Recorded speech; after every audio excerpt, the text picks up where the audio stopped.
chacun pour sa part. Je voudrais que nous retenions ce verset. Il n'est pas long. 1 Corinthiens 12, 27. Vous êtes le corps de Christ, vous êtes ses membres, chacun pour sa part. On va prier. Seigneur notre Dieu, nous te remercions parce que tu nous dis que nous sommes le corps de Christ. Et nous te demandons que tu nous aides à comprendre, à accepter et à vivre comme tu le demandes. Amen. J'ai mis comme sous-titre « On t'aime bien, Église ». Vous vous souvenez, il y a quelques semaines, on est venu avec ce thème qui avait été proposé « Changer l'Église ou changer d'église ». Comment est-ce qu'il faut faire? Changer d'église ou changer l'Église? On a dit, mais finalement, c'est quoi l'Église? Et si nous réfléchissons, l'Église, c'est l'ensemble de personnes qui sont passées par le même chemin. À un certain moment, avec leur contexte, avec leurs différences, ils sont passés par ce chemin de la repentance, de la foi en Jésus. C'est ce que la Bible appelle la nouvelle naissance. C'est ce que la Bible appelle la conversion. Et c'était le premier message de l'apôtre Pierre le jour de la Pentecôte. Repentez-vous, recroyez, recevez le don du Saint-Esprit. Et nous recevons le Saint-Esprit quand nous croyons. Et Dieu fait une œuvre étonnante lorsque nous croyons, lorsque nous passons par ce chemin de la repentance. Il se fait que Dieu nous prend et il nous plonge dans son esprit. Et nous connaissons ce verset, nous avons tous été baptisés dans un seul esprit pour former un même corps. Ça, c'est le plan de Dieu. Ça, c'est ce que Dieu veut. Et l'Église, c'est cela, ni plus ni moins. Lorsque nous passons par ce chemin, que Dieu nous plonge, nous faisons partie de son Église. Et l'Église dans le sens très large, universel, qui comprend les croyants depuis la Pentecôte jusqu'au retour de Christ, et qui forme le rassemblement d'hommes de toute race, de tout peuple, de toute langue. Ça va être extraordinaire. Et vous et moi, nous faisons partie de ce corps, de l'Église. Et ça nous semble extraordinaire. Mais ce qui est remarquable aussi, c'est que cette Église, aujourd'hui, elle est en quelque sorte morcelée par des églises locales. Chaque église locale comprend des enfants de Dieu qui sont passés par la repentance, qui ont été baptisés dans l'Esprit et qui forment l'Église. Alors l'Église, nous la voyons dans deux sens. Dans le sens tout à fait universel, large, mais dans le sens restreint, local. Je peux prendre une illustration, elle n'est peut-être pas la meilleure, mais si vous en trouvez une meilleure, vous me le dites, ça va m'aider. Je vous invite à regarder ce soir la lune. Ah, une pleine lune. Elle est magnifique. Vous voyez toute la lune? Eh bien non, vous n'en voyez qu'une moitié, parce qu'il y a une partie derrière que vous ne voyez pas et que nous ne voyons que si nous allons dans l'espace et si nous faisons le tour de la Lune. En fait, nous ne voyons qu'une partie. Et pourtant, elle est pleine. Et puis, dans quelques jours, je regarde la Lune. Oh, elle est belle, la Lune. Eh oui, mais il n'y a qu'un quartier. Tout restant est dans le noir. Je ne vois pas le reste, mais je sais que c'est la Lune, même si je n'en vois qu'une partie. Et dans l'Église, c'est la même chose. Qu'est-ce que nous voyons? Quelques chrétiens qui se rassemblent ici, quelques chrétiens qui se rassemblent là. Ah, parfois, c'est la demi-lune. Il y a beaucoup de chrétiens, mais on ne voit pas tout. Et nous en faisons partie. Et j'aimerais que nous prenions conscience que nous faisons partie de l'Église de Christ et qu'une Église locale, elle est là aussi comme cette émanation de l'Église de Christ. Nous sommes d'accord aussi pour reconnaître que dans les églises locales, il y a ceux qui sont enfants de Dieu et qui sont chrétiens, puis il y a ceux qui ne le sont pas. Il y a ceux qui ne sont jamais passés par la repentance, par la conversion. Il y a ceux qui ne sont jamais passés par la foi en Jésus, dont Jésus n'est pas le Seigneur personnel. Donc, ils sont là, mais ils ne sont pas chrétiens. Ils ont l'apparence, ils ont l'idée, les rites, les habitudes, mais au retour du Seigneur, ils seront là, ils vont rester là. Donc, il est important que nous soyons bien, nous, au clair, et que nous comprenions que nous faisons partie de l'Église ou que nous n'en faisons pas partie. Alors, vous allez me dire, ouais, le plus simple à ce moment-là, c'est de ne plus venir. C'est quitter l'Église. Mais non, c'est le moment où il faut faire la paix avec Dieu, où il faut accepter Jésus, où il faut accepter ce changement, cette réforme dans nos vies. Christ est mon sauveur. C'est d'entrer plutôt que de rester dehors ou même de sortir, carrément. Quand nous parlons de l'Église, le Seigneur veut nous faire comprendre plusieurs choses. Et il va vouloir nous donner des illustrations, et des illustrations tout à fait différentes. Ces illustrations, elles étaient connues pratiquement de l'Ancien Testament. Elles étaient connues par les Juifs, et puis Paul les a appliquées, et Jésus les a appliquées au Nouveau Testament. Par exemple, nous disons, l'Église, elle est un troupeau. Comment un troupeau? Mais oui, c'était Jésus qui, la Bible dit que l'Éternel est le berger. Nous sommes le troupeau de son pâturage, disent les psaumes. C'est clair que nous sommes comparés à un troupeau. Et alors, Jésus va appliquer cela à l'Église. Je suis le bon berger qui vient et qui donne sa vie pour ses brebis, celui qui va tout rassembler à un troupeau. Combien souvent la Bible compare les chrétiens à des brebis, à des moutons. Et la Bible donne cette illustration pour dire, vous savez, le Seigneur est le berger de l'Église. Il la conduit, il en prend soin, il la dirige. Tout ce que le berger fait est une illustration de ce que Jésus fait pour l'Église. Mais si c'est le troupeau, ce n'est pas un seul mouton. Il y a le troupeau. Et j'insiste sur ce fait parce que bien souvent, les chrétiens centrent sur eux-mêmes. Mais nous faisons partie d'un troupeau, du troupeau du Seigneur dont il est le berger. Il y a les autres moutons qui sont là, à côté de nous. Il y a les agneaux. Ah, il y a des moutons qui sont plus difficiles, mais ils font partie du troupeau. Ils sont là. On pourrait parler de la famille. Le Seigneur s'appelle le Père d'Israël. Il dit, j'ai appelé mon fils hors d'Égypte.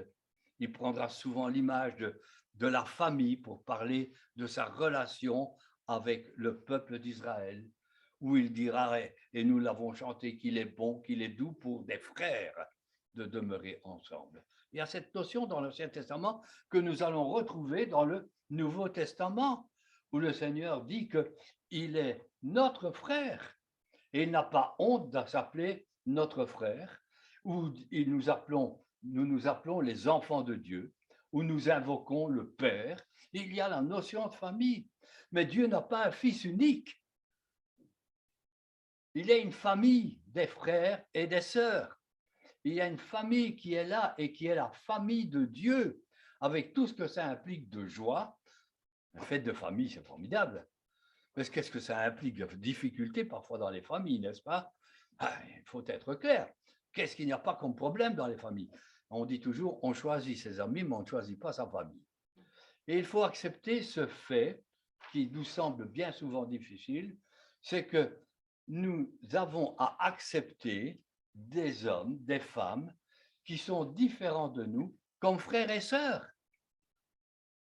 Parce qu'ils ont, comme nous, connu le Seigneur. Et si le Seigneur les a acceptés, qui sommes-nous pour ne pas les accepter?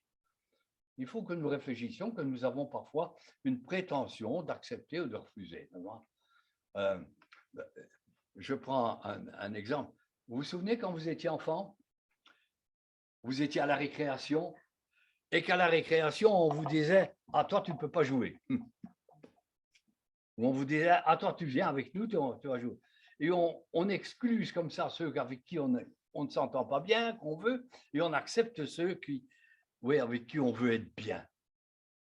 Mais dans l'Église, ce n'est pas comme ça. Il faut être bien avec tout le monde, parce que Dieu les accepte, et il n'y a pas de raison que nous n'acceptions pas.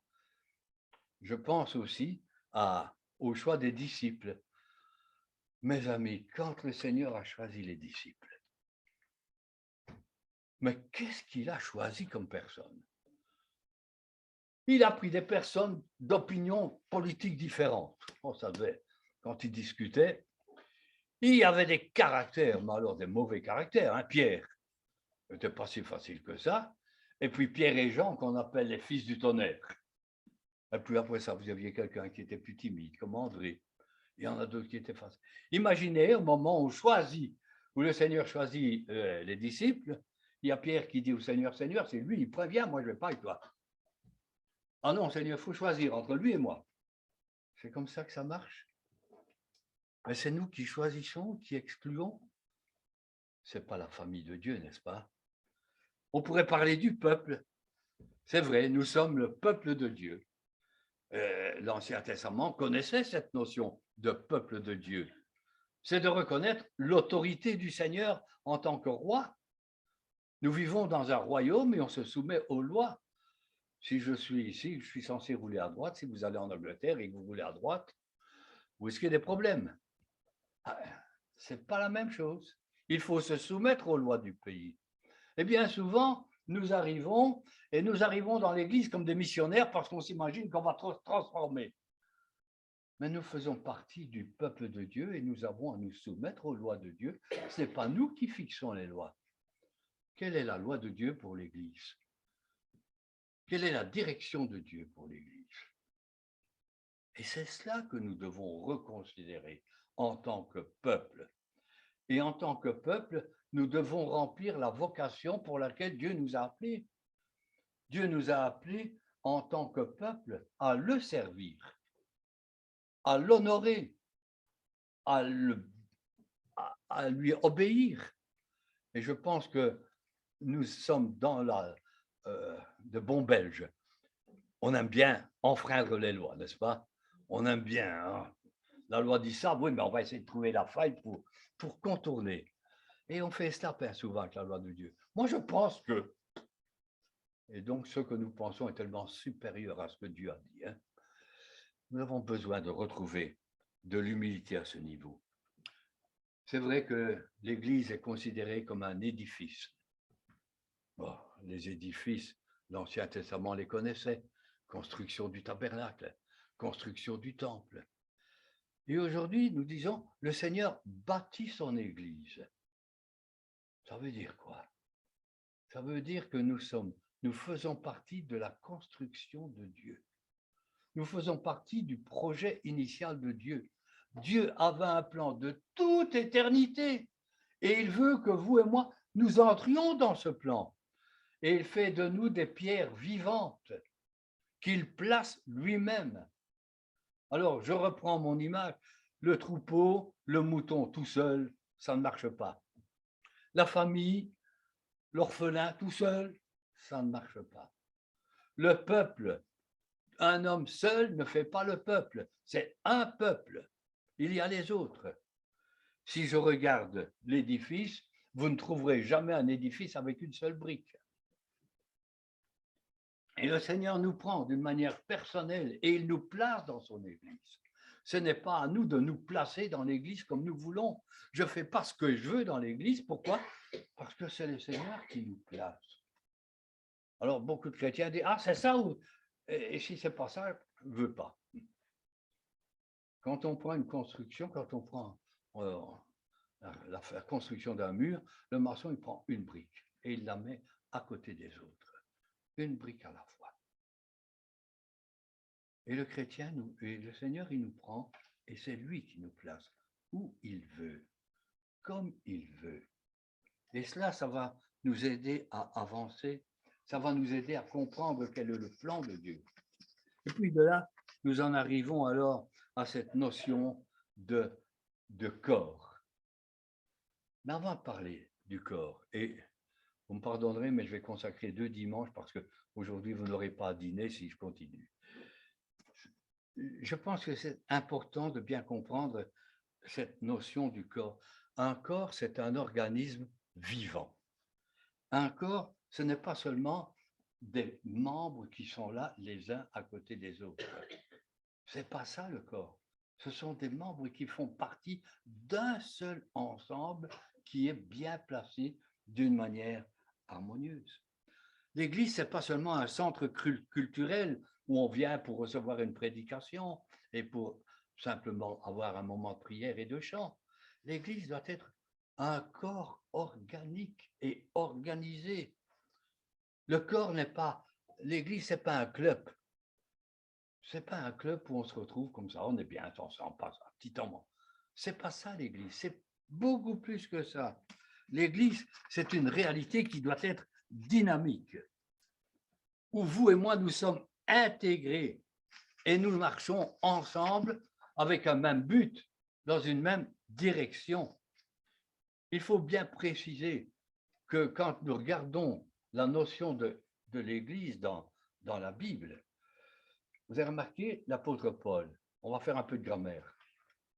Quand il parle, il ne s'adresse pas à un chrétien en disant, toi chrétien, tu dois être ceci, tu dois être ça. Non, il s'adresse à l'ensemble. Vous êtes un peuple saint.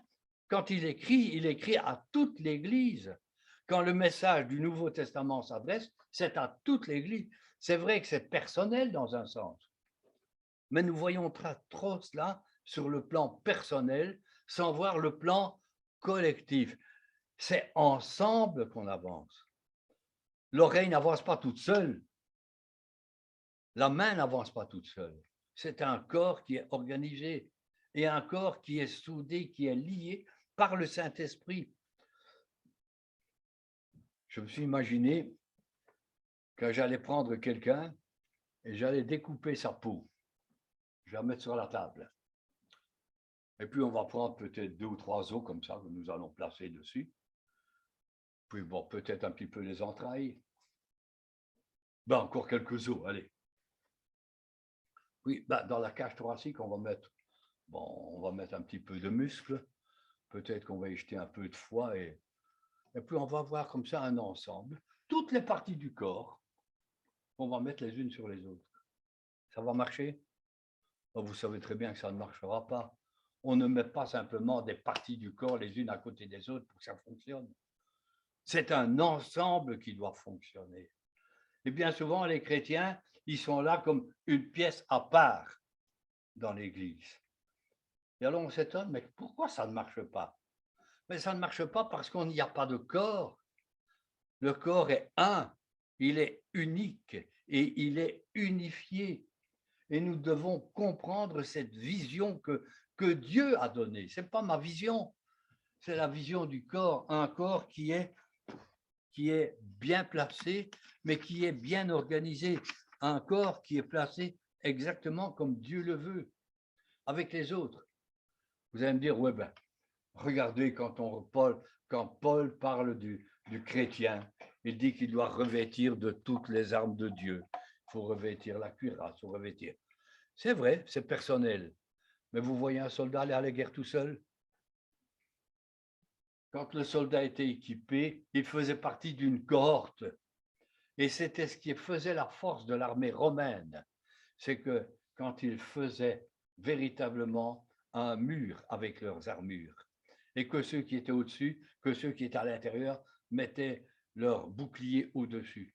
Vous aviez une cuirasse. Et quand l'armée avançait, elle était forte, elle était invincible. Aujourd'hui, nous avons des chrétiens qui mettent là, une petite fleur à leur fusil et qui se promènent, qui vagabondent, qui font ceci, qui font cela. Un petit peu, bah oui, on va marcher un petit peu ensemble, on va aller ensemble, ça me fait du bien. Alors bon, on va avoir un petit moment comme ça de café après la réunion, c'est sympa. Mais l'Église, c'est plus que cela. C'est le corps de Christ. C'est ce corps qui doit être avec un même but, avec une même vision, mais où les membres sont structurés les uns par rapport aux autres. Nous n'avons pas à accepter ou rejeter comme ça. Nous avons à regarder comment Dieu m'a placé, comment Dieu me place dans le corps. Alors bien souvent, il y en a qui, pendant tout un temps, on a eu la prédicomanie. On avait des gens qui voulaient venir, mais uniquement pour prêcher. Alors on a mis une tribune de réserve, on ne sait jamais, si quelqu'un veut la prendre. Mais voilà, on veut, voilà. Et c'est ça, et si ce n'est pas cela, je ne viens plus. Et souvent, nous avons des chrétiens comme ça, et dans beaucoup d'églises, ce n'est pas typique, n'est-ce pas?